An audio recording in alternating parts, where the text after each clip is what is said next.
How are you children? हाँ, solid state हमने लगभग खत्म कर लिया है अब तक। तो आज हम क्या पढ़ेंगे? Today we will discuss about magnetic properties of solids. Okay, इसके पहले हम लोगों ने सॉलिड से रिलेटेड जो भी टॉपिक्स थे वो सब क्लियर कर लिए हैं और ये हमारा टॉपिक जो है वो है मैग्नेटिक प्रॉपर्टीज ऑफ सॉलिड्स। जो सॉलिड्स होते हैं उनमें कौन कौन सी मैग्नेटिक प्रॉपर्टीज पाई जाती हैं वो आज हमको इस टॉपिक पर पढ़ना है। ओके चिल्ड्रन, तो सबसे पहले इसके पहले की क्लासेस में जो हमने पढ़ा है कि मैग्नेटिक प्रॉपर्टीज कितने टाइप्स की होती हैं, how many types of magnetic properties are present in solids. तो हमने कौन कौन सी पढ़ी है? डायामैग्नेटिक, कौन कौन सी पढ़ी है चिल्ड्रन? Diamagnetic and paramagnetic. कौन सी पढ़ी है? फर्स्ट पढ़ी है हमने डायामैग्नेटिक और दूसरी पढ़ी है हमने पैरामैग्नेटिक। ओके, डायामैग्नेटिक और पैरामैग्नेटिक। अब जो डायामैग्नेटिक सब्सटेंस होते हैं, जो डायामैग्नेटिक सब्सटेंसेस होते हैं उनमें क्या होता है कि जितने भी इलेक्ट्रॉन्स होते हैं मैग्नेटिक फील्ड की प्रेजेंस में, जो भी इलेक्ट्रॉन होंगे वो क्या होंगे? पेयर्ड होंगे।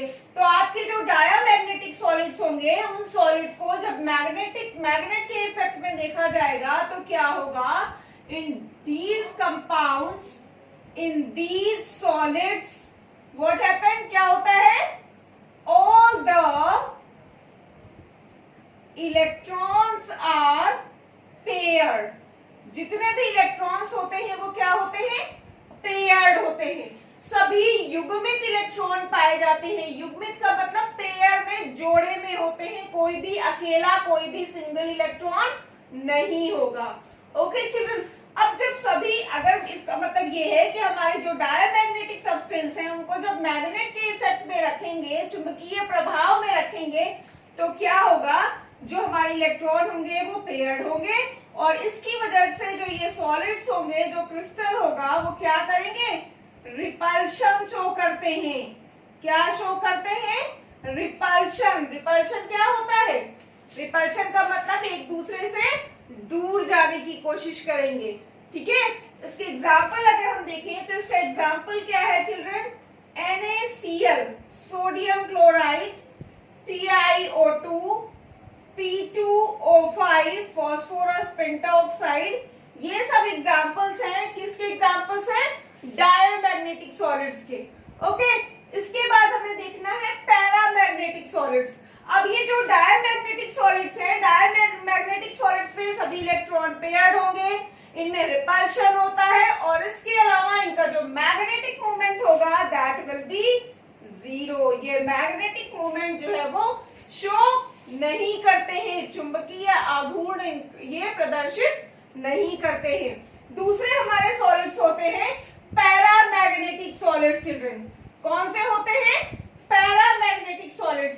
जो पैरामैग्नेटिक सॉलिड्स होते हैं उनमें क्या होता है बच्चों? कम से कम एक अयुग्मित इलेक्ट्रॉन उपस्थित होता है। Minimum at least one electron should B unpaired. ये जो हमारे पैरामैग्नेटिक सॉलिड्स होंगे उसमें कम से कम एक अनपेयर्ड इलेक्ट्रॉन होगा। Means these solids have at least one unpaired electron. Okay, ये जो सॉलिड्स होंगे इनमें कम से कम एक अयुग्मित इलेक्ट्रॉन होगा और जब अयुग्मित इलेक्ट्रॉन होगा तो ये क्या शो करते हैं? दे शो व्हाट? क्या प्रदर्शित करते हैं? अट्रैक्शन। क्या करते हैं? अट्रैक्शन शो करते हैं। ओके, और इसके अलावा इनमें जो है चुंबकीय आघूर्ण, मैग्नेटिक मूवमेंट उपस्थित होता है। मैग्नेटिक मूवमेंट जो है वो पाया जाता है और जो मैग्नेटिक मूवमेंट होता है उसको कैसे रिप्रेजेंट करते हैं? Magnetic movement is present, magnetic movement पाया जाता है और मैग्नेटिक मूवमेंट को म्यू से प्रदर्शित करते हैं। किससे प्रदर्शित करते हैं? म्यू से प्रदर्शित करते हैं। और किसी भी सब्सटेंस का अगर हमें मैग्नेटिक मोमेंट, अगर हमें चुंबकीय आघूर्ण निकालना है तो कैसे निकालते हैं? Magnetic moment mu is equals to under root n plus 2। ठीक है, किसी भी सब्सटेंस का, किसी भी उसका अगर हमें मैग्नेटिक मोमेंट निकालना है तो क्या होगा? अंडर रूट n प्लस 2, जहां पर आपका n क्या है? Where n is equals to number of unpaired electron. n क्या है? Number of unpaired electron. जितने भी अनपेयर्ड इलेक्ट्रॉन उपस्थित होंगे, जितने भी उसमें अनपेयर्ड अयुग्मित इलेक्ट्रॉन पाए जाएंगे, उनके बेसिस पे इस तरह से हम उस सब्सटेंस का मैग्नेटिक मोमेंट या चुंबकीय आघूर्ण निकाल सकते हैं। ओके चिल्ड्रन, तो ये हमने दो टाइप्स के जो पहले पढ़े थे वही अभी हमने देखे हैं, डायामैग्नेटिक और पैरामैग्नेटिक। डाय का मतलब सभी डबल होंगे, डी से डाय, डायामैग्नेटिक, और डी से डबल। ठीक है, कोई भी सिंगल नहीं होगा। इनके जो होंगे इलेक्ट्रॉन्स, इनमें जो होंगे वो क्या होंगे? सभी पेयर्ड होंगे, सभी डबल होंगे, नो वन भी सिंगल, कोई भी अयुग्मित इलेक्ट्रॉन नहीं होगा। और आपके जो पैरामैग्नेटिक सब्सटेंस है, उन पैरामैग्नेटिक सब्सटेंस में क्या होगा? At least one single electron should be there, कम से कम एक अयुग्मित इलेक्ट्रॉन तो उसमें उपस्थित होगा ही। ये रिपल्शन शो करेंगे, ये आपके पैरामैग्नेटिक अट्रैक्शन शो करेंगे। Got it children? और इसमें जो है, जो आपके डायमैग्नेटिक कंपाउंड्स होते हैं, डायमैग्नेटिक कंपाउंड्स पे क्या होगा? इनका जो मैग्नेटिक मोमेंट होगा that will be zero. Magnetic moment क्या होगा? जीरो होगा। और ये जो है, इनमें मैग्नेटिक मोमेंट प्रेजेंट होता है। और मैग्नेटिक मोमेंट को कैसे कैलकुलेट करते हैं? Mu is equal to n plus 2, that is n क्या है? Number of electrons present in them. इनमें कौन कौन से नंबर ऑफ इलेक्ट्रॉन्स प्रेजेंट है, कितने अनपेयर्ड इलेक्ट्रॉन प्रेजेंट है। अगर इसका एग्जांपल ले तो TiO, ये इसका एग्जांपल है पैरामैग्नेटिक का। इन दोनों कैटेगरीज के अलावा children there are 3 more categories. यहाँ पे ये दोनों कैटेगरीज है, और इनके अलावा जो है, अगर हम सॉलिड्स के केस में देखते हैं तो 3 और मोर कैटेगरीज है। कौन कौन सी? Ferromagnetic, anti ferromagnetic and ferrimagnetic. Okay, तो means there are 5 types of, there are 5 categories of magnetic properties of solids are present. Okay, 2 we have discussed, 2 हमने अभी पढ़ी है, diamagnetic and paramagnetic, and 3 are remaining, 2 बची है, 3 बची है। कौन कौन सी? Ferromagnetic, anti ferromagnetic and ferrimagnetic. ठीक है, तो आगे बढ़ने से पहले आप एक इसका स्क्रीनशॉट ले लीजिए चिल्ड्रन। हम लोगों ने पढ़ लिया है डायोमैग्नेटिक एंड पैरामैग्नेटिक। अब थर्ड हमें क्या करना है? Ferromagnetic substance. जो फेरोमैग्नेटिक सॉलिड्स होते हैं उनमें क्या होता है देखना है हमें। फिर एंटी फेरोमैग्नेटिक एंड फेरीमैग्नेटिक, ये 3 more types we have to done here. हमें यहाँ पे 5 टाइप्स की मैग्नेटिक प्रॉपर्टीज पढ़नी है। Already we have done diamagnetic and paramagnetic substances, and after that we will do ferromagnetic, anti-ferromagnetic and ferrimagnetic। अब हमें ये तीनों करने हैं। फेरोमैग्नेटिक सब्सटेंस, फेरोमैग्नेटिक सॉलिड्स वो होते हैं जिनमें क्या होता है, अगर हमने उनको मैग्नेट के इफेक्ट में रखा तो वो मैग्नेट की तरह बिहेव करेंगे, और जैसे ही रिमूव करते हैं वैसे ही वो उनमें जो इफेक्ट होता है वो रिमूव हो जाता है। लेकिन जो ये फेरोमैग्नेटिक सब्सटेंस होते हैं, इनमें अगर हमने मैग्नेट को रिमूव भी कर लिया है, मैग्नेट को हटाने के बाद भी इनमें जो प्रॉपर्टी है वो शो होती है। और क्या होता है, इनमें जो आपके इलेक्ट्रॉन्स है, इनमें जो आपके सब्सटेंस ये जो है वो स्ट्रॉन्ग अट्रैक्शन क्या शो करते हैं? स्ट्रॉन्ग अट्रैक्शन शो करते हैं चिल्ड्रन। अगर हमने मैग्नेट को हटा दिया है, मैग्नेटिक फील्ड को रिमूव कर दिया है, तब भी मैग्नेटिक फील्ड को रिमूव करने के बाद भी इनके जो सब वो होंगे एलिमेंट्स होंगे, जो इलेक्ट्रॉन्स होंगे वो क्या होंगे?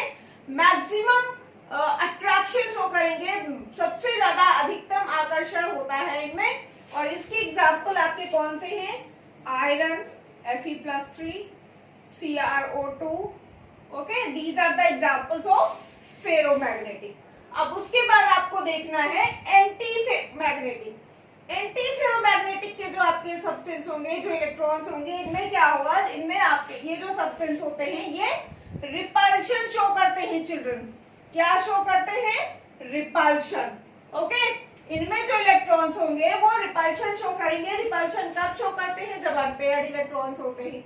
ठीक है, और नेक्स्ट आपके हैं फेरी। तो ये आपके जो एंटी फेरोमैग्नेटिक सब्सटेंस है वो एंटी फेरोमैग्नेटिक सब्सटेंस में रिपल्शन होता है एंड इनके एग्जांपल्स हैं Fe2O3, MnO and MnO2। These are the examples of antiferromagnetic substance. Ferrimagnetic जो होंगे, फेरी मैग्नेटिक सब्सटेंस के जो ग्रेन्स होते हैं उनमें क्या होता है, ये आपके क्या शो करते हैं, इनका जो डाइपोल मोमेंट होगा वो कुछ ना कुछ होता है। दे शो लिटिल डाइपोल मोमेंट, दे शो डाइपोल मोमेंट, इनमें डाइपोल मोमेंट शो करते हैं। और ग्रेन्स कैसे अरेंज होते हैं? एक आपका अपोजिट डायरेक्शन में, मतलब एक अगर ऊपर की तरफ है तो दूसरे का मूवमेंट कैसे होगा? नीचे की तरफ होगा। अगर हम डाइपोल मोमेंट के केस में देखें तो जो हमारे फेरोमैग्नेटिक सब्सटेंस हैं उनमें डाइपोल मोमेंट इस केस में क्या होगा children? In this case dipole moment is maximum. Okay, इस केस में जो आपके होंगे सब्सटेंस, जो ग्रेन्स होंगे उनका क्या होगा? डाइपोल मोमेंट मैक्सिमम होगा। इनमें जो नेट डाइपोल होता है that will be zero, net dipole will be zero. इनका जो नेट डाइपोल होता है वो जीरो होता है। और आपके जो फेरी मैग्नेटिक सब्सटेंस होते हैं उनमें डाइपोल मोमेंट होता है, दे show dipole moment but less than ferromagnetic compound. लेकिन इनका जो डाइपोल मोमेंट होगा चिल्ड्रन वो फेरोमैग्नेटिक कंपाउंड से कम होता है, फेरोमैग्नेटिक सब्सटेंस से कम होता है children. These are the magnetic properties of solids.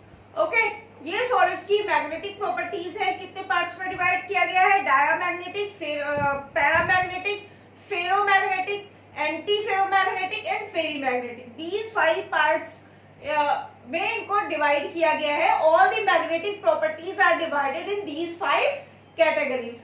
Okay children, तो इस तरह से solid state का maximum portion हम लोगों ने cover कर लिया है।